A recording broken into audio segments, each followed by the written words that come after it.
Ya, kita start dari IHSG dulu yuk. Sebelum aku bahas macam-macam hal, hari ini aku mau bahas dari market Indonesia dulu atau dari IHSG dulu. Apa kabarnya market kita hari ini?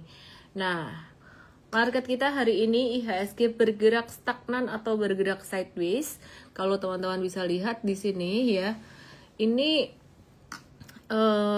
dia sideways itu dari tanggal 23 Juni yang di tok-tok yang detail, lihat igoy aku 23 Juni sampai tanggal 7 Juli ya, dia sideways. Terus 7 Juli hari ini tanggal cantik. Nah, teman-teman perhatikan di sini. Ini dia per hari ini sebenarnya candlenya belum menunjukkan dia itu bakalan sampai ke bawah banget ya. Intinya masih stagnan, masih indecision banget gitu, masih indecision. Nah, jadi kalau diperhatiin sebenarnya ini sudah terbentuk lower high ya. Jadi lower high itu gunung yang lebih rendah dari gunung yang sebelumnya, dan juga jurang yang lebih rendah daripada jurang yang sebelumnya. Jadi teman-teman yang di tok-tok yang di teh lihat ke ikoy biar ngerti yang aku maksud. Dengan demikian sebetulnya ini dalam jangka pendek memang sudah downtrend. Tapi kalau dalam jangka menengah belum bisa dibilang downtrend. Untuk jangka menengah dan apalagi jangka panjang sebenarnya downtrendnya itu batasnya di angka 6787 atau yang aku kasih warna merah ini. Ya ini ya, 6787 yang warnanya merah ini. Nah, ini bisa juga aku turunin dikit di sini ya, di ekornya sekitaran 6746-an. Itu support kuat kurang lebih di area itu. Terus di area yang sama ini juga ada moving average 100 atau MA 100 di sini. Nah, jadi teman-teman perhatikan di sini. Ini adalah area krusial yang aku kasih warna merah 6787 sampai 6746. Nah, kalau misalkan dia breakdown dari 6746 ini bakal menuju downtrend. Tapi menurut saya teman-teman nggak perlu dikhawatirkan downtrend yang sampai gimana. Kalau syaratnya tuh dua, Anda boleh tidak khawatir. Syaratnya dua. Yang pertama, Anda membeli menggunakan money management, artinya duitnya nggak di all in kan semua. Hanya investor atau trader polos, trader pemula yang all in ya, yang all in. Kalau yang udah pengalaman, yang udah profesional, baik dia investasi di saham maupun di kripto maupun di properti atau investasi apapun yang lain, dia nggak akan all in. Kenapa? Karena investor atau trader yang berpengalaman itu mereka udah tahu banget yang namanya resiko, udah ngerti rasanya digebuk sama beruang atau bear market itu gimana. Ya, dan mereka juga udah tahu sebagus-bagus mereka menganalisis, pasti tetap akan ada celahnya, akan ada salahnya. Kenapa? Karena kita menganalisis ekonomi, kita menganalisis keuangan, itu nggak sama seperti ketika kita menganalisis secara science atau scientific. Nah, jadi contoh ya yang aku baca di satu buku, aku lupa buku apa, dia tuh bilang NASA itu kalau memprediksi itu bisa 99,99998% akurasinya. Tapi kalau bicara soal keuangan, mau sepinter apapun itu nggak bisa akurasinya sampai setepat itu. Kenapa? Karena faktor yang menyebabkan indecision atau terjadinya perubahan situasi itu sangat banyak, fluid dan juga fleksibel sekali gitu ya. Nah, sebagai contoh, aku kasih contoh ya. Di satu buku juga, aku lupa bukunya apa, nanti kalau udah tak tulis jadi konten itu aku tulis sumber bukunya ya. Aku berencana untuk nulis juga. Di satu buku tuh dia menyebutkan tentang prediksi seorang profesor Rusia di tahun 2008. 2008 kan krisis subprime mortgage. Nah, dia memprediksi Amerika tuh bakalan kepecah jadi 6 bagian. Bakalan crashnya tuh makin parah dan luar biasa. Kan Desember 2008 itu lagi crash gede banget di sana, dan prediksinya si profesor Rusia ini viral banget, tapi tidak satu pun yang kejadian. Nah, sedangkan pada tahun 1940 sampai 1946 itu terjadi Perang Dunia Kedua, dan waktu itu Jepang dilanda kelaparan besar. Kenapa kok bisa terjadi kelaparan besar? Ya, waktu itu terjadi musim dingin yang berkepanjangan.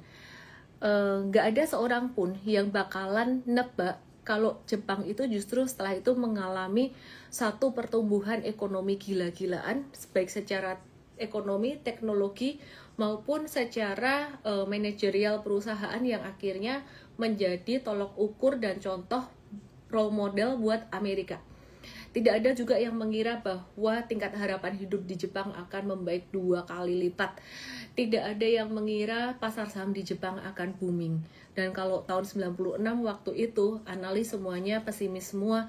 Dan kalau misalnya dia memprediksi hal-hal positif seperti ini, itu akan dianggap gila gitu ya. Nah, jadi menurut saya sih sebenarnya, kalau kita bicara wisdomnya ya, kita bicara tentang analisis ya.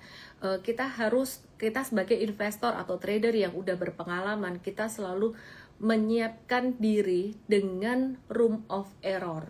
Maka dari itu nggak heran kalau value investor seperti ilmunya Warren Buffett yang menurut gurunya Benjamin Graham, yang syarat dengan wisdom tapi bukunya kayak kalau nemuin saham itu tuh susah banget sih sebenarnya.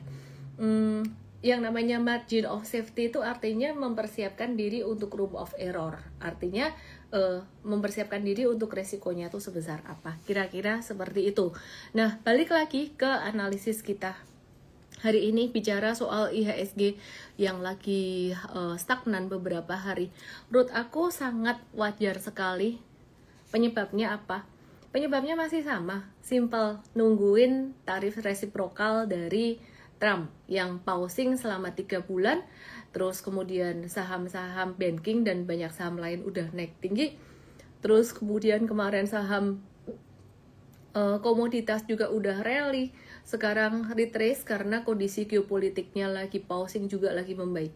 Nah, jadi sekarang investor gede tuh menunggu kabar tarif resiprokal bagaimana nanti pada tanggal 9 Juli. Dan sekarang kan udah mulai ada beberapa kabar ya, contoh kayak BRICS ini dikasih 10%, nanti kita bahas gimana gitu. Itu menunggu kepastian itu. Kemudian nunggu juga perkembangan kondisi geopolitik perang Iran Israel itu gimana. Kira-kira itu yang mereka lagi nantikan. Bahkan tidak hanya IHSG, chart emas pun sebenarnya juga lagi stagnan atau lagi sideways gitu ya. Oke. Jadi sebenarnya kondisi sideways atau kondisi retrace ini juga menjadi peluang untuk buy on retracement atau buy on weakness dari beberapa saham yang sudah sempat bullish atau rally yang udah dibahas di morning briefing tadi pagi dan udah setiap hari dibahas oleh tim coach untuk retracementnya seperti apa ya. Jadi beberapa saham yang potensial yang habis naik terus ada retrace itu seperti apa. Kira-kira seperti itu. Oke ya, nah kita akan mau bahas sentimen-sentimennya tentang perang tarif dulu, terus kemudian aku akan bahas tentang saham-sahamnya bagaimana. Nah, update tentang tarif Trump. Trump itu ada ngirim surat tarif baru hari ini, dan isinya apa? Isinya merupakan negosiasi dagang kepada 12 negara yang berisi rincian tarif impor yang baru yang akan dikenakan jika mereka tidak mencapai kesepakatan dengan Amerika. Tarif tersebut berkisar antara 10-70% tergantung dari hasil negosiasi bilateralnya. Nah, suratnya akan dikirim pada hari Senin 7 Juli. Malam hari ini ya, Senin. Ini Amerika jam berapa sih? Ini baru Senin pagi ya mereka. Bener gak sih? Pak, Amerika lagi Senin pagi ya? Amerika bagian mana sih? Amerika bagian kemana? Sebel. Tanya sama suami kayak gitu tuh. Tanya sama netizen aja. Oke ya. Jadi Senin 7 Juli. Minggu jam setengah 6 malam. Minggu setengah 6 malam. Enggak lah. Pagi lah ini mereka. Orang di kita malam kok. Malah udur-uduran sama bojoku.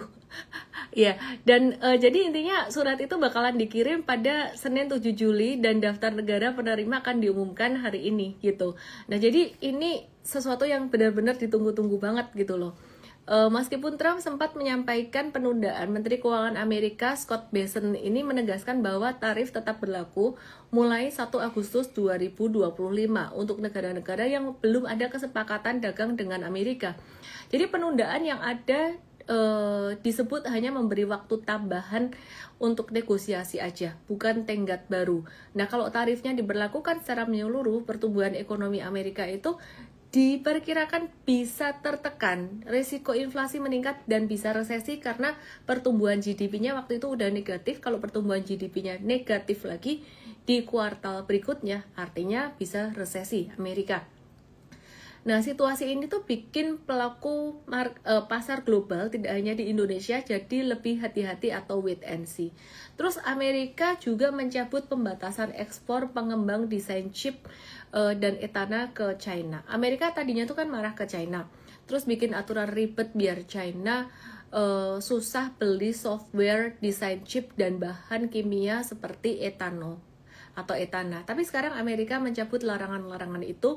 Jadi perusahaan software raksasa seperti Synopsys, Cadence, dan Siemens itu bisa jualan lagi produknya ke China. Alasannya karena China mau masuk logam tanah jarang atau rare earth ke Amerika lagi. Nah, kenapa? Sebenarnya sama-sama butuh sih. Amerika sangat butuh banget rare earth itu dari China. Dan yang bisa nyediain itu, yang bisa mencukupi kebutuhan rare earth Amerika tuh China. Rare earth tuh dibutuhin kalau buat bikin HP, printer, barang-barang teknologi itu sangat dibutuhkan sekali. Terus sampai sekarang Amerika tuh baru ngedeal sama Inggris, China, dan Vietnam doang. Ya, jadi kalau sama Inggris ada beberapa isinya. Terus sama China dan Vietnam perlu aku sebut nggak sih? Kalau Inggris tuh tarif mobil dari Inggris ke Amerika diturunkan jadi 10% untuk 100.000 unit pertama per tahun. Baja dan aluminium itu juga pakai kuota bebas tarif, bukan tarif flat 25%. Terus Inggris ada ngapus tarif etanol Amerika dan naikin kuota daging sapi Amerika. Itu ya sebenarnya untuk Inggris sendiri kerjasamanya udah lumayan bagus. Terus dengan China, Amerika tuh mau lanjut nego buat kesepakatan yang lebih besar. Ya, jadi lebih baik. Terus Vietnam, barang Vietnam ke AS kena 20%. Nah, terus kita lagi wait and see untuk Indonesia. Sisanya kita lagi masih proses negosiasi. Misalnya Jepang yang lagi ditandain sama Trump karena nggak mau nerima ekspor beras Amerika, hasilnya malah kena ancaman tarif mobil dan baja sekitar 30-35%. Terus Eropa tuh mau nerima tarif 10% tapi minta beberapa produk dikecualiin, seperti obat, pesawat, chip, dan lain-lain. Nah, Indonesia gimana?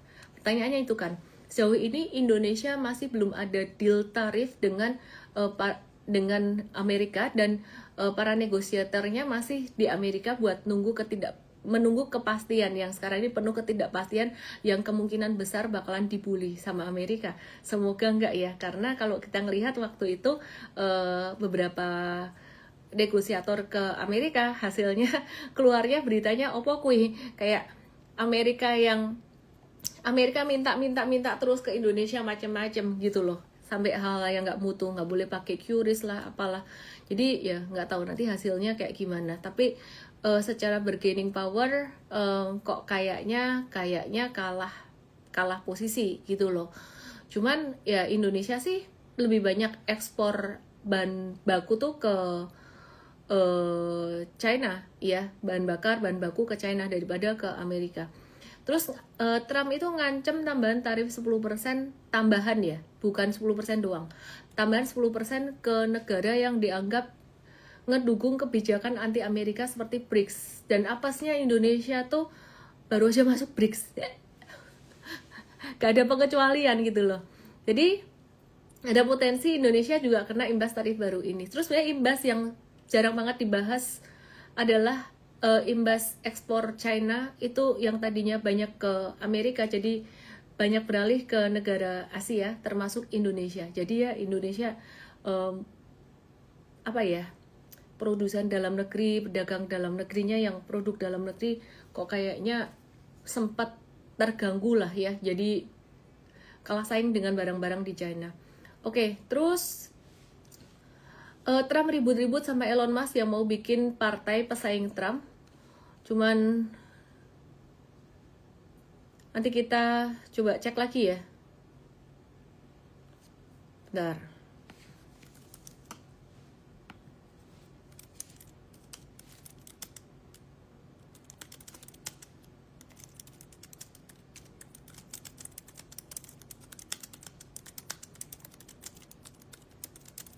Aku mau kasih lihat data cadangan devisa, tapi cuma naik tipis doang. Nanti kalau sempat aku kasih lihat ya. Oke, sekarang aku mau bahas saham-saham yang di tok-tok yang di IT ke Igoy untuk bisa lihat chartnya. Jadi tadi udah banyak aku bahas tentang kondisi perang tarif, gimana kabar terbarunya. Jadi buat saham BCA masih nggak kemana-mana, masih di atas support 8475. Ya, jadi masih di atas support 8475 di sini.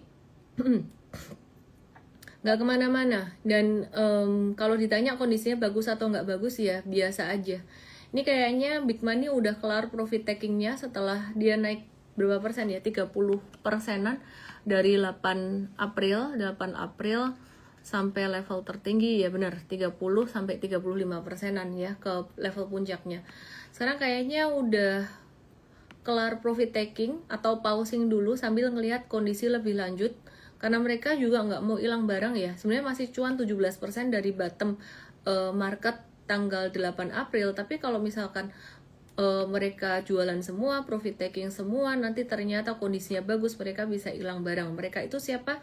Mereka itu the whale atau big money atau institution. Teman-teman yang di tok-tok yang di YT, lihat Igoy aku @ellenmay_official. Halo Mira Hartawan. Ya, lihat Igoy aku di ellenmay_official. Oke ya, terus bagaimana dengan kondisi market secara keseluruhan hari ini? Sepi, pasar reguler cuma 6,3 triliun rupiah, di pasar negosiasi 1,1 triliun. Jadi jelas banget di sini big money-nya lagi wait and see banget, dan gak heran kalau di sini yang nonton live juga kayaknya agak-agak sepi. Karena apa? Karena semua pada ngelihat marketnya ya nggak kemana-mana, mungkin kayak gitu. Tapi padahal ya kalau menurut aku market yang lagi retrace diem-diem itu banyak peluang saham-saham yang bekas uptrend terus retrace, yang aku udah sering bahas di morning briefing M-Trade. Dan kalau di live aku ada spill dikit-dikit juga. BMRI hari ini asing net sale 170 miliar, tapi sebenarnya dia juga nggak kemana-mana, supportnya 4.600, nothing significant. Terus kemudian BBCA asing net sale 105 miliar, tadi aku udah bahas. BBRI nggak masuk top 5 net sale, ya nggak masuk top 5 net sale. Top 3 net sale-nya ICBP, terus setelah itu BRMS dan Antam. BBRI supportnya 3.600 juga masih nggak kemana-mana, masih sama supportnya, sama seperti kemarin. Jadi nothing to worry about.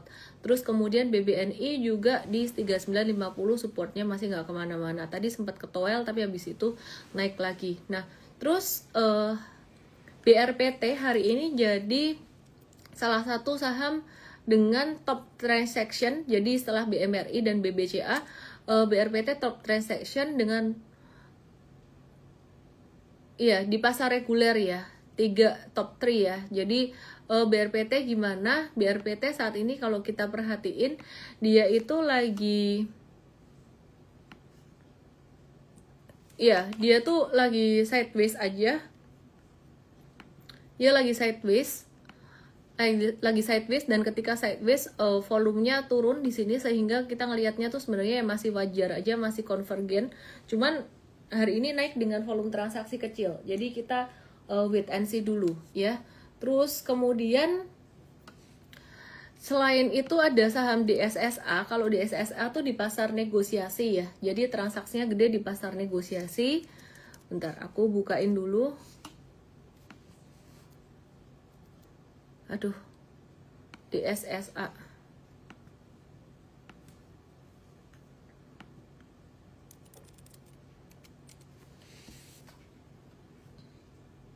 Ya, dia ada pantulan dikit, tapi kalau kita lihat secara liquidity-nya di pasar reguler, kayaknya belum masuk ke watchlist deh.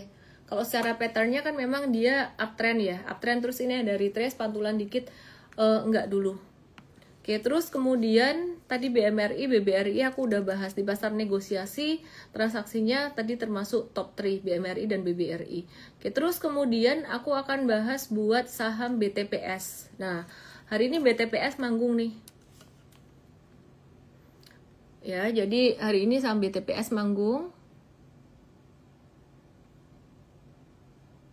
Oke, jadi manggung dan dia breakout dari level 1350-nya sempat turun tadi setelah di review buy sempat turun dikit, terus kemudian mantul naik lagi malah bagus, turun dikit tadi jadi dapat di harga yang lebih bagus ya, dapat di harga lebih bagus dan volume transaksinya tinggi. Cuman disclaimer banget ya, dengan kondisi market seperti ini tiba-tiba ada saham breakout.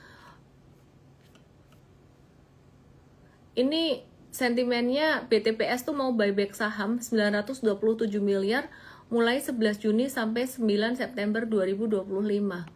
Kalau ditanya masih boleh beli atau enggak sih, sebenarnya kalau mau beli tunggu retracement aja, karena kalau misalkan besok naik lagi itu udah agak-agak ketinggian ya. Jadi M-Trade udah masuk hari ini.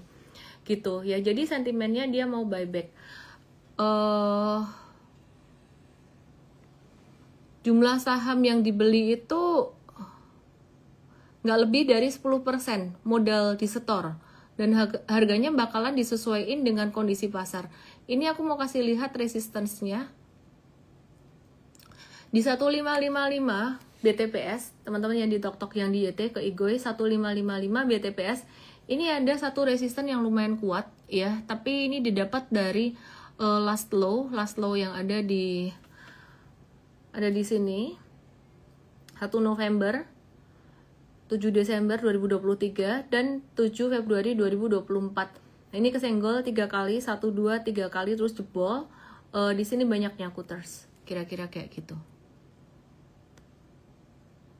Oke, kira-kira kayak gitu. Nah,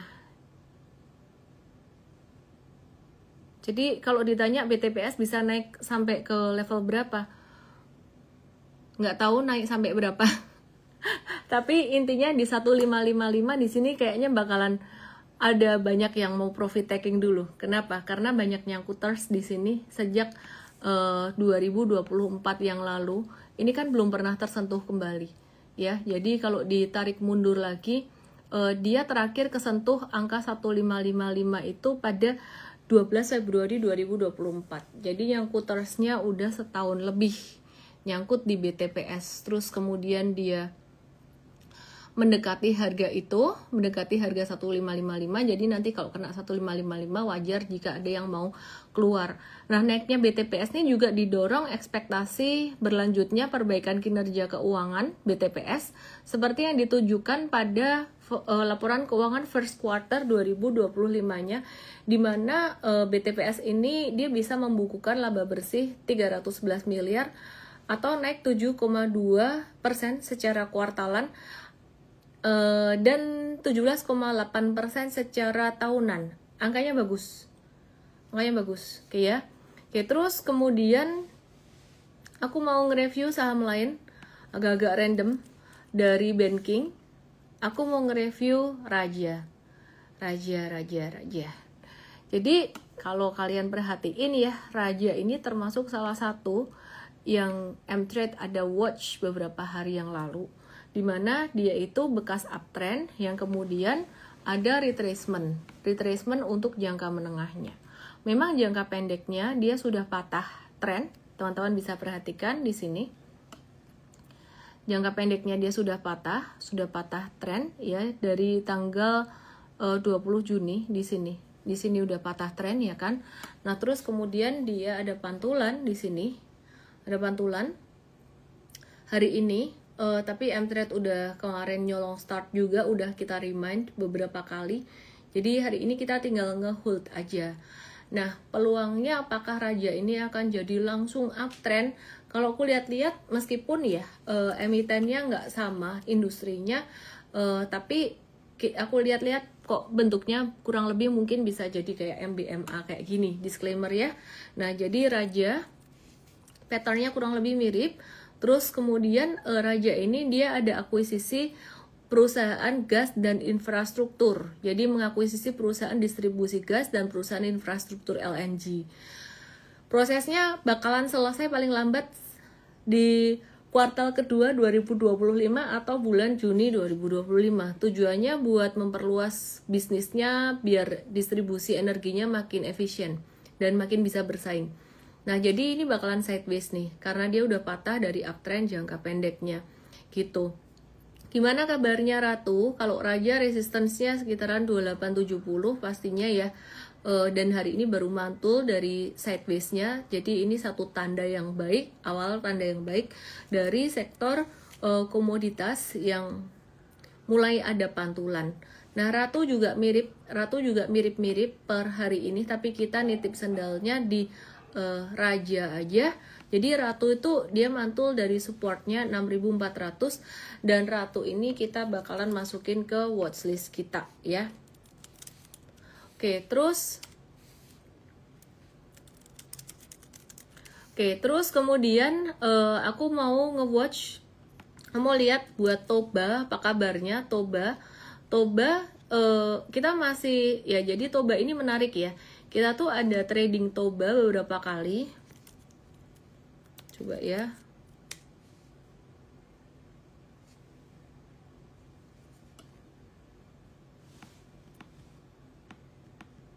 Sebentar ya.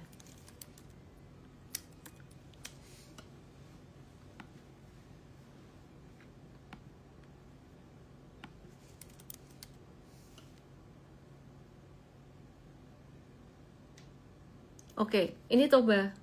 Ini tradingan kita Toba. Nggak kelihatan ya. Aku mundurin dikit biar kelihatan lebih jelas. Ini Toba.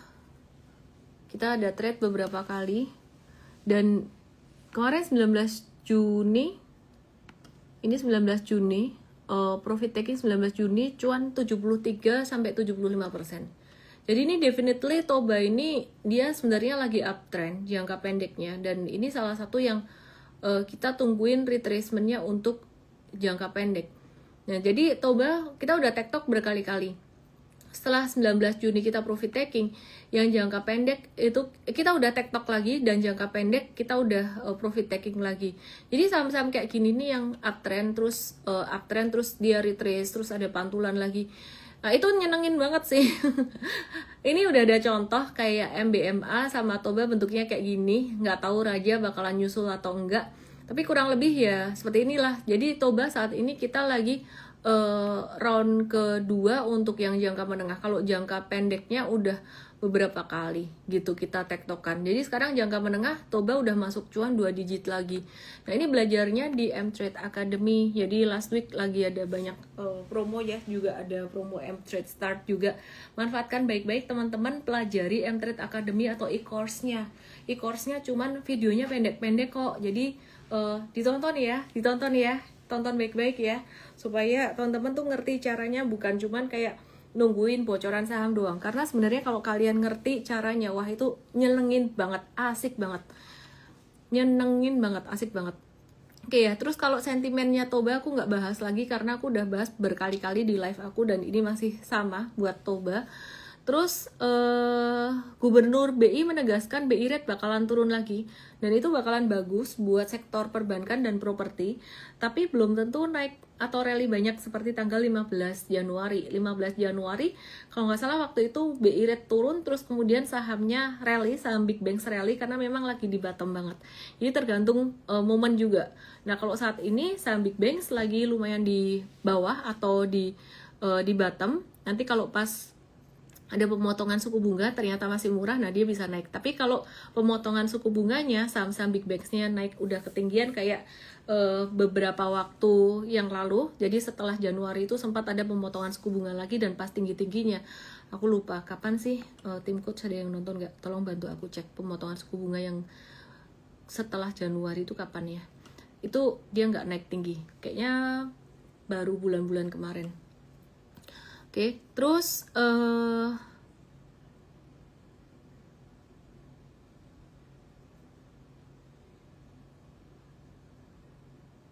ya target APBN Indonesia ini ada banyak banget yang direvisi karena pendapatan first half 25 turun 9% karena pajak lemah dan harga komoditas juga turun.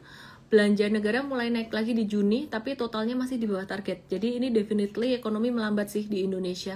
Tapi sekali lagi kalian nggak usah takut ya. Meskipun ekonomi melambat, sebenarnya kalau kalian punya cash untuk investing, ini jadi opportunity. Baik investor saham, properti, maupun investor apapun gitu.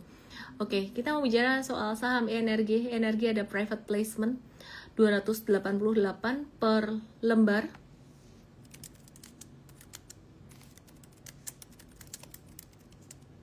Mei 2025, iya. Ya, Mei kemarin BI nurunin suku bunga 25 basis poin, tapi sahamnya nggak naik tinggi. Karena bulan Mei itu pas saham-saham big banks lagi dipucuk, lagi di ketinggian.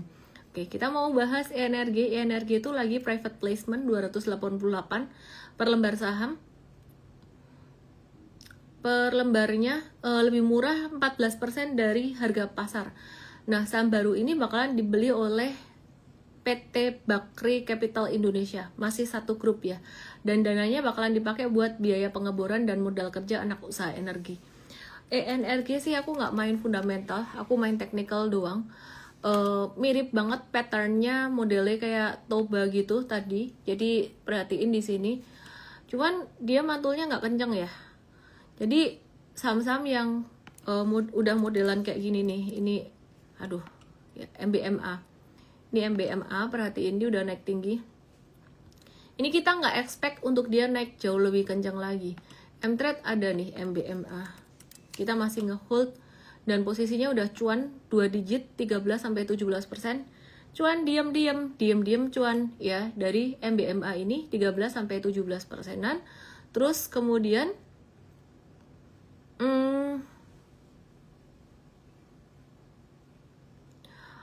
abis ini MBMA dia bakalan patternnya bakalan sideways, kurang lebih kayak gini. Terus Toba juga bakalan sideways, jadi mungkin jangka menengahnya kita pun juga nggak akan nge-holdnya lama. Dia bakalan sideways. Nah ini gambarnya aku perbaiki, dia lebih bagus. Gambarnya lebih bagus saat ini. Nih, ini sidewaysnya kemarin kan aku gambar di bawah. Nah, ini bisa ditaruh di atas gitu. Jadi sideways gede gitu. Oke ya, terus ENRG potensi gambarnya juga begitu tuh. Jadi naik dia kan sideways duluan, tapi ini pantulannya nggak begitu kenceng. Ya, jadi dia bakalan sideways, kurang lebih bakalan kayak Toba, Raja, MBMA, kira-kira kayak gini. Cuman saya nggak mau terlalu gambarnya terlalu dia tinggi ke atas, namanya sideways itu kondisi masih sangat indecision banget.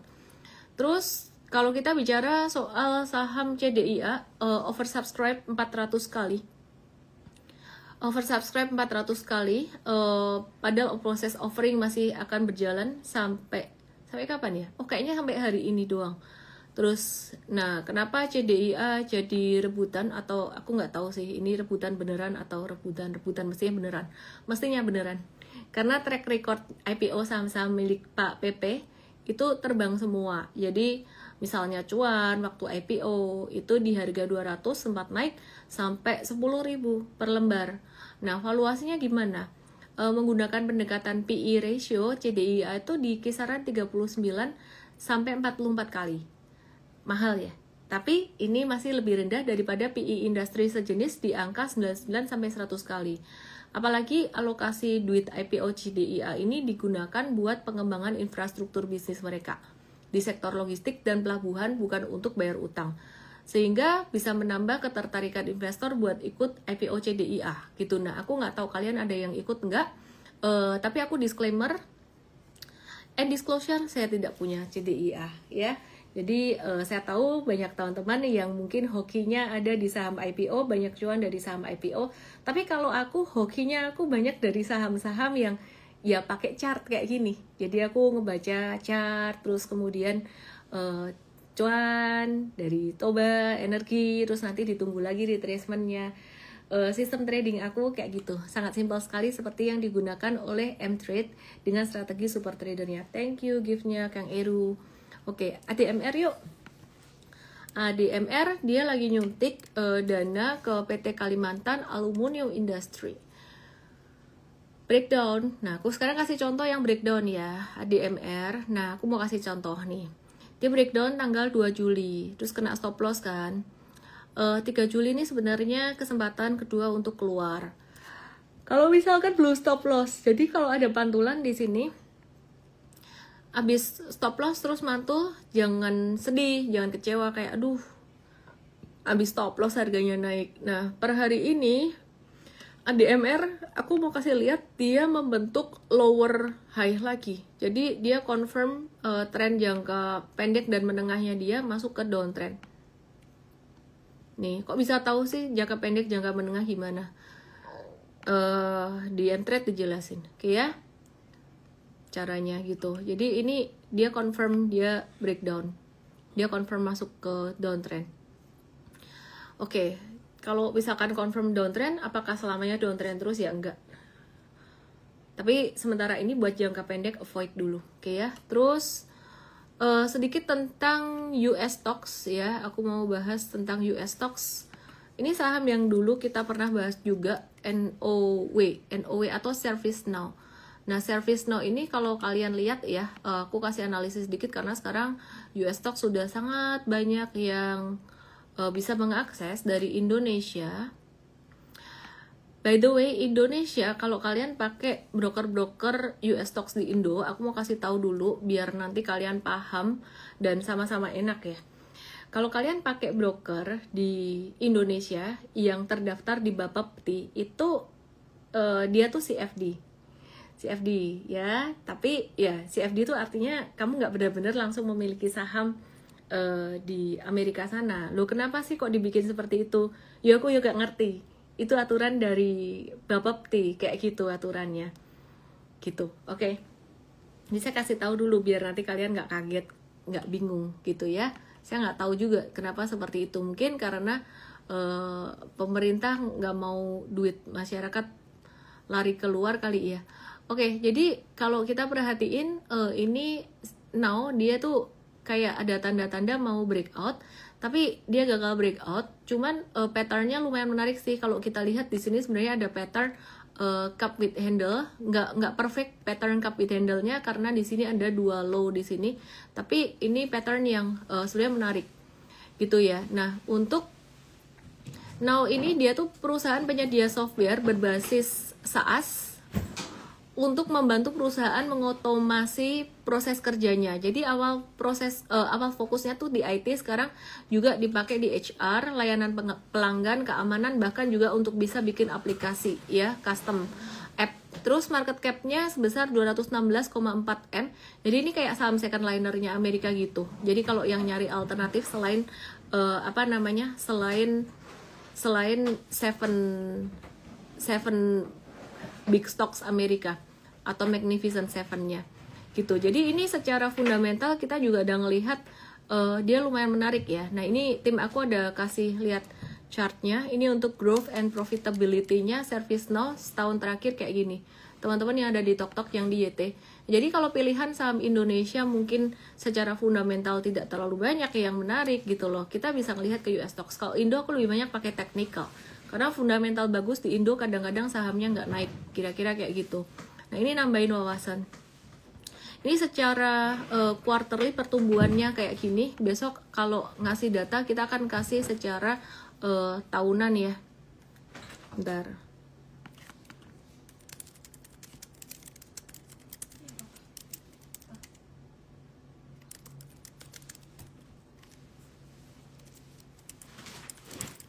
Oke, terus kemudian aku mau bahas saham yang lain, Apple. Aku mau bahas Apple. Kabarnya gimana ya Apple ya? Kabarnya Apple gimana? Jadi penjualan iPhone di China ini malah naik 8% loh secara tahunan. Pada kuartal kedua 2025 ini. Dibandingin tahun lalu malah naik gitu. Nah, ini jadi angin segar buat Apple. Padahal Apple ini satu-satunya yang belum naik signifikan ketika teman-temannya saham teknologi lain udah pada naik tinggi. Jadi Apple tuh baru naik sekitaran 18 Juni kemarin bottomnya sampai per hari ini. Ini bisa di watch juga. Dan sama sih sebenarnya kalau saham Indo, saham US kondisi market lagi banyak ketidakpastian, aku nunggu retracementnya. Untuk US Stocks kita akan bahas di Cuantastic ya. Cuantastic itu acara khusus untuk bahas US Stocks dan kripto buat M-Traders ya. M-Traders kerjasama dengan Super Trader ID. Oke, aku mau cek pertanyaan sekarang. Kalian pada nanya saham apa? Oke, Breeze.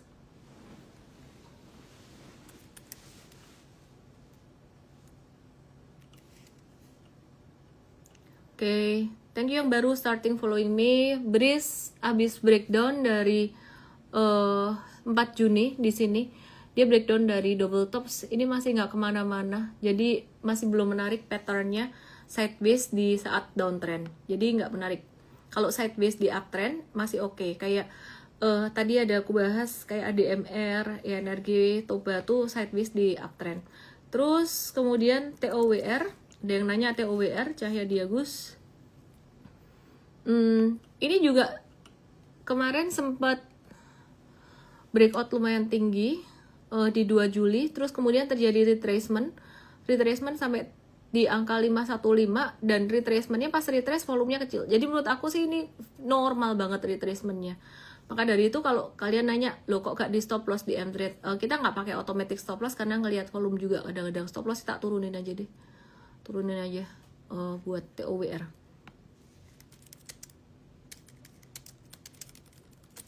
Oke. Terus ya jadi intinya ini normal retracement. BBRI udah dibahas di awal. BBTN. Halo, Dayat nanya Bumi yang di YT ke Igoy dong biar bisa ngelihat chartsnya. BBTN sama kayak saham Big Bang lain, ini turunnya gak ada volume juga, gak kemana-mana.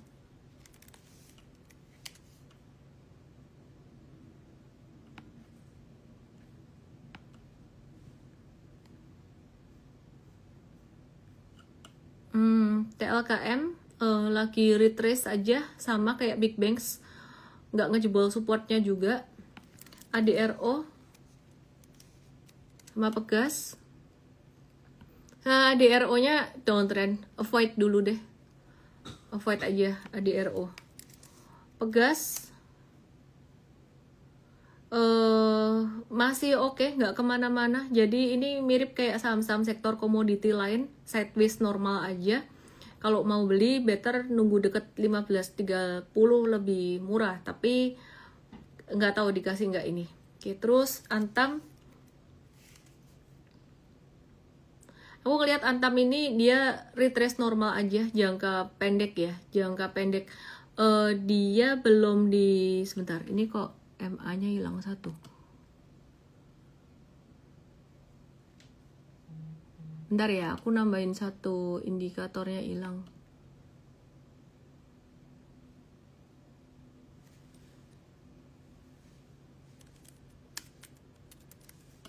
Bentar ya.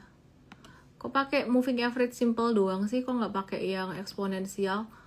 Mirip-mirip lah. Yang paling penting tuh sebenarnya actionnya. Yang paling penting actionnya. Actionnya maksudnya gimana? Actionnya kalau waktunya beli, waktunya stop loss, itu berani nggak? Terus money managementnya gimana? Antam, nah dalam jangka menengah Antam tuh masih oke sih, masih di atas batas jangka menengahnya dia, batasnya di 2790. Jadi ini retrace doang menurutku, di bawah 2790 baru dia masuk downtrend jangka menengah. Jangka pendeknya dia, jangka pendek udah downtrend, tapi ya namanya jangka pendek cepat berubah ya. Terus masih ada watchlist gak sih? Masih ada di M-Trade, masih ada watchlist. Besok dibahas di morning briefing M-Trade khusus untuk M-Traders. Medco, retracementnya gimana? Lebih cakep retracementnya ENRG sih, tapi kita tetap pantau nih retracementnya Medco. Salah satu saham yang kita pantau, kita tunggu retracementnya setelah dia naik. Jadi retracementnya sekitar, sama Pak PP tadi sudah dibahas. Retracementnya sekitar level 1200-an. Kita watch nih Medco. Terus pokoknya saham-saham sektor komoditas yang udah bekas naik tinggi terus retrace tuh kita lihat semuanya. Antam kita juga watch. Nah itu udah ada beberapa spill dikit. Oke, terus aduh banyak banget kalian nanyanya. IOTF enggak IOTF nggak mau. SMRA lagi diskon banget ya, sama kayak banking nggak ngejebol support, jadi wait and see dulu. Di view-nya aku lebih ke saham komoditas, lagi nungguin saham-saham komoditas. Yang komoditas tuh dia turunnya tuh kayak retrace doang, bekas uptrend terus turun di jangka pendek, jangka menengah. ESA, mari kita lihat. ESA ini toh dia tuh naiknya tuh paling akhir. Nah terus pas mau naik ke bagian apesnya marketnya pas lagi teman-temannya udah turun semua. Temannya udah naik duluan, terus pas temennya turun dia ikutan turun. Pas temennya naik dia belum naik. Nah gitu. Jadi kalau kalian perhatiin beberapa hari terakhir ini dia juga nggak breakdown 560. Jadi kita masih wait and see di 560 dulu. Gitulah kira-kira. Archie termasuk yang tadi ini kesayangannya Pak Hendra ini ya, Archie ya, kesukaan Pak Hendra. Tapi saham nggak boleh ada kesayangan dan saham kesayangan dan saham yang dibenci itu saham berubah-ubah. Mungkin bukan kesayangan ya, pas lagi di trades aja. Archie sih kalau misalkan mau tunggu retracement di 492 atau 520-an, 520 492. Kalau sekarang kayaknya nanggung. Aku lebih milih nungguin Antam retrace daripada Archie gitu. Oke, kira-kira itu aja. Tanya jawabnya dilanjutin di morning briefing besok. Ini di Melbourne udah jam 12 malam ya, jadi ya anyway, thank you semuanya. Kak Bren gimana, katanya buyback saham PP CDIA aja lah, dipantau CDIA aja kan, yang mau IPO biasanya lo ya, aku nggak menjamin juga. Biasanya kalau habis IPO kan saham-saham Papa PP kan naik tinggi. Udah, itu aja. Disclaimer. Saya Ellen May, selamat malam teman-teman semuanya. Dan jangan lupa belajar investasi jangka panjang di Mvestart. DM saya Mvestart tanggal 19 Juli 2025 jam 10 pagi. Dadah, thank you Bu Jumelan, Pak Cahyadi. Tah, gak dibahas AMMN, yoi kita bahas yo. Ini loh, jam 11, jam 12 malam nih di Aussie nih, masih dibahas sampai aku tidur siang, tidur sore dulu. MMN uptrend, masih uptrend. Nunggu diskon dikit di 8175-an, kalau mau masuk jangan terlalu hajar di atas. MMN cakep, tapi nunggu retrace dikit aja. Gitu ya. Thank you semuanya. Dah. Ada ke Sydney gak? Perlu suka buat The Fed, jangan diharapin lagi ya Miss. Bisa aja. Bisa jadi surprise nanti, good surprise maybe. Tapi kayaknya kemungkinannya kecil banget. Good night semua. Hari pertama CDIA arahnya berapa persen, gak usah dipikir. Arah berapa hari mungkin ya. Sudah ketik banyak aja gak direken. Yo saya tahu sesuk wae lah. Yo ngantuk aku. Udah bye. Udah jam 12 di sini. Good night, thank you.